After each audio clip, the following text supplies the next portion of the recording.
Welcome to VSOW. Today we're diving deep into your submitted notes, specifically looking at this historical phenomenon of yellow journalism, Mm. and importantly, how it still seems relevant in, our modern media landscape. Our goal here is to really unpack this concept. Where did it come from? What were its defining traits? And why are we still talking about it today? We'll be focusing particularly on that rivalry between Joseph Pulitzer and William Randolph Hearst, the techniques they used, and, well, the lasting impact. So let's jump right in. Where did this term yellow journalism actually begin? What's the origin story here? Right. Well, the term itself really emerged from this incredibly intense competition back in the late 19th century. We're talking primarily about the rivalry between Joseph Pulitzer's New York World and William Randolph Hearst's New York Journal. This fierce battle for readers, that's essentially what laid the groundwork for this particular style of news. And the name itself, yellow journalism, our listener notes point out it wasn't exactly high-minded, was it? It actually came from a comic strip. That's exactly right. The name is directly linked to their very public, very spirited fight over Richard Outcault's comic strip, The Yellow Kid. It was hugely popular.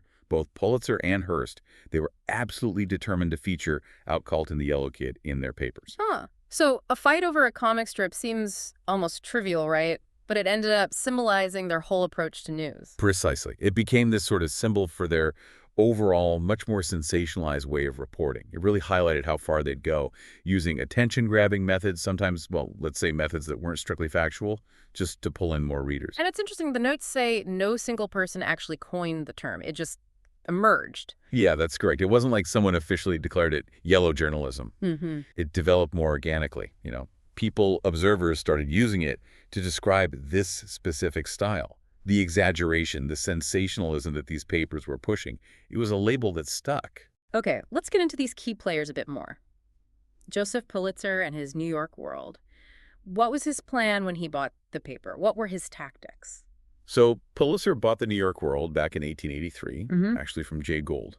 And his stated goal, at least publicly, was pretty ambitious. He said he wanted the World to serve the common person, expose fraud, fight public evils, that sort of thing. Those sound like noble aims, but the notes suggest maybe a bit of a disconnect between those goals and the paper's actual content, especially who they were targeting. Right, there's definitely a contrast there.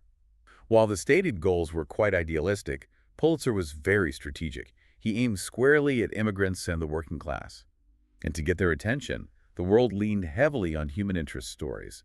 Often these were, well, quite lurid and scandalous. He clearly understood that those kinds of stories really resonated with that specific readership. It wasn't just entertainment, it tapped into their lives, their anxieties, maybe, even if exaggerated. So even way back then, this idea was clear. Sensationalism sells newspapers. Oh, absolutely. His aggressive tactics, undeniably sensational, they worked incredibly well. Under Pulitzer, the New York World became the best-selling paper in America. People were clearly drawn to that dramatic style. But it wasn't all just scandal and sensation, was it? The notes mention the world did other things too. That's a fair point, yes. While it was famous for sensationalism, the World also did engage in genuine investigative work. And it led public service campaigns, the most famous probably being the fundraising drive for the Statue of Liberty's pedestal. So it was mixed, definitely not just one thing. And did Pulitzer himself stick with that sensational style throughout his career? Did his views change? There's some evidence, yeah, that after the whole Spanish-American War period, which was peak yellow journalism, really, Pulitzer seemed to shift towards a slightly more restrained approach. Maybe the excesses gave him pause. Okay, now let's bring in the other major player, William Randolph Hearst and his New York Journal. How did he fit into this picture? Hearst's journal was the main competitor, the other side of this journalistic war, as it was called. And while maybe their starting points or stated aims differed slightly, the reality was both publishers ended up using very similar tactics. Lots of sensationalism, and as the notes point out, sometimes completely fabricated stories, Hmm. all in this relentless push to outsell each other. That competition was fierce. So that head-to-head rivalry really defined what yellow journalism became. Exactly. Their constant trying to one-up each other is what really drove the development and use of those specific techniques that we now associate with the era. So what were those techniques? If I picked up one of these papers back then, what would scream yellow journalism? Well, you'd see a huge emphasis on sensationalism, often, prioritizing it over strict factual accuracy. Lots of crime news, scandal, gossip, stories about sex, divorce, disasters, big sports coverage.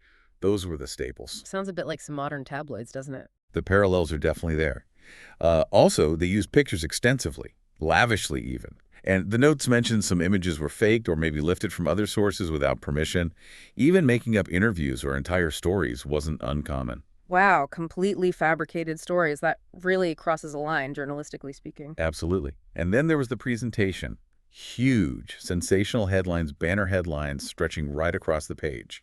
Lots of illustrations, often quite dramatic or exaggerated, and color comics, which were pretty new and eye-catching back then. It was all designed to grab your attention immediately. It paints a picture of a very aggressive, almost overwhelming approach to selling news. Let's dig into the why. The notes strongly connect this to profit to engagement.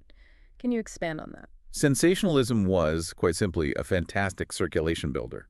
Publishers like Pulitzer and Hearst knew very clearly that the more dramatic, the more exciting, the more shocking the story, the more papers they sold. It was a direct route to increasing profits. So Pulitzer wasn't just trying to inform people, there was a very clear business motive driving the sensationalism. The notes are explicit about this. Pulitzer understood that lurid stories, scandal, violence, sold more copies, period. That understanding heavily influenced his editorial choices and the overall tone of the world. This whole journalistic war was fundamentally driven by competition for readers and the money that came with them. It's really striking how those historical patterns seem to echo today. The notes even mention modern weather reporting. How does that connect? Yeah, it's an interesting parallel. The notes suggest that some of the dramatic language used in weather forecasts, now things like atmospheric river or bomb cyclone, while they might have a scientific basis, also serve to inject drama. They heighten public interest, maybe make routine weather sound more captivating, more urgent. It's about crafting a narrative. And that's not just limited to weather, right? The notes bring up politics, too. Exactly. That tendency to focus on potential negative outcomes in politics, maybe speculate about worst-case scenarios, even hint at violence. You can see that as a modern form of sensationalism. It grabs attention, gets an emotional reaction. And the use of certain buzzwords like crisis. Right. Calling something a crisis immediately raises the stakes, creates urgency. Using it frequently, maybe even when the situation isn't quite a full-blown crisis, is a tactic to draw eyeballs, make the information seem more critical. And of course, today we have social media, which adds a whole new layer. How does sensationalism play out online? Oh, social media is a huge engine for modern sensationalism. Yeah. Stories spread incredibly fast, especially if they're, emotionally charged, politics, celebrity gossip, social issues. And the nature of sharing itself often encourages embellishment. People tweak things to make them more shareable, more likely to go viral, which drives traffic back to the source. This idea of click journalism or the dollars for clicks model, that seems like the direct digital descendant of selling papers via sensational headlines, doesn't it? That's a very apt comparison, yes. Click journalism often prioritizes whatever gets the most clicks, and often that's sensational, emotional content. So you have the same tension we saw back then, the drive for profit through sensationalism versus the public interest in accurate, responsible reporting. It's an ongoing struggle. The notes also bring up a pretty intense case study, the killing of Alonzo Slayback.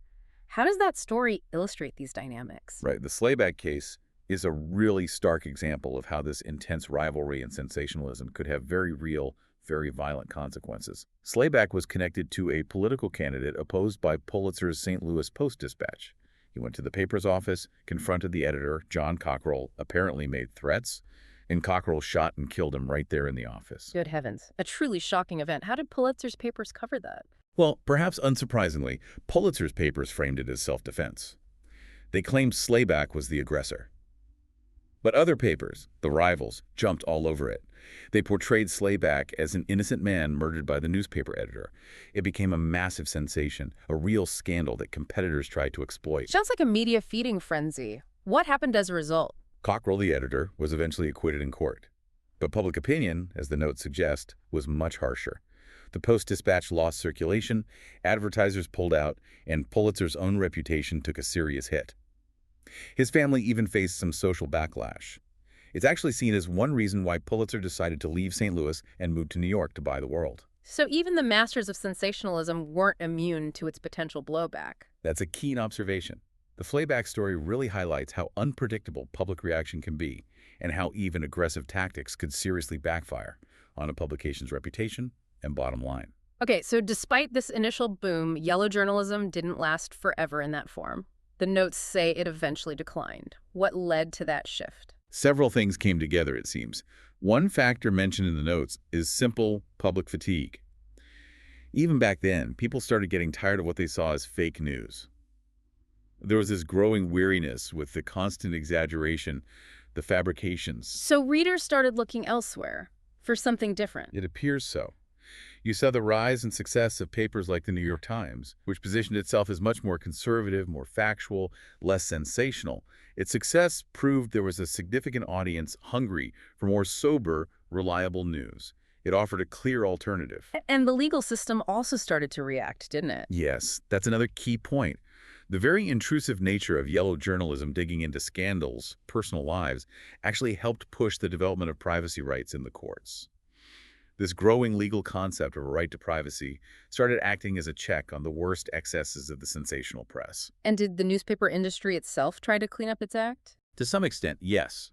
There was a recognition that all the fake news and manipulation was damaging the credibility of the entire industry. So attempts were made to establish ethical codes, specifically condemning things like fake illustrations or deliberately misleading news, especially if used to sway markets or elections. So a sort of internal course correction, acknowledging some lines had been crossed. Exactly. A growing awareness, at least among some, that there had to be a better balance between chasing profits and the basic responsibility of telling the truth. But as the notes rightly emphasize, that core tension, sensationalism for profit versus responsible journalism, that tension has never really gone away. It's a constant challenge. And the notes wrap up by explicitly linking that past era to today's fake news, click journalism. It feels like the same fundamental forces are still at work. That's a really crucial takeaway, I think. The argument is that the problems we face today with misinformation, disinformation, they aren't entirely new. They have clear roots in the tactics and, frankly, the motivations of yellow journalism. That drive for attention, for profit, can still, unfortunately, overshadow the commitment to factual reporting. And just like reader demand fueled yellow journalism's rise and fall, our own media consumption habits today play a huge role in sustaining the cycle of sensationalism online. So pulling this all together, what's the main thing our listeners should take away from this deep dive into yellow journalism's history? I think understanding these roots, the origins, and the techniques gives you a really valuable lens for looking at media today. When you recognize that historical emphasis on emotion, dramatic headlines, the focus on scandal, you can spot similar patterns now, whether it's in news articles or scrolling through social media. That history helps you be a more critical consumer. Right. It really underscores that ongoing battle between genuinely informing people and just trying to grab their attention, often by hyping things up. Precisely. The echoes are there. It's a reminder that a healthy dose of skepticism towards overly sensational content is probably wise. We'd encourage you to think about the techniques being used in the news you read or watch. Ask yourself, is the main goal here to inform me, provide context? Or is it designed to shock me, make me angry, or just get me to click? That's such a critical question for all of us navigating today's media world. Thank you. This has been a really insightful look at a fascinating and obviously still relevant piece of history. It was my pleasure. And if you, our listener, found this exploration valuable, please do subscribe, like, and maybe leave a comment to let us know your thoughts. We really do appreciate your engagement. Thank you for listening to VSOW.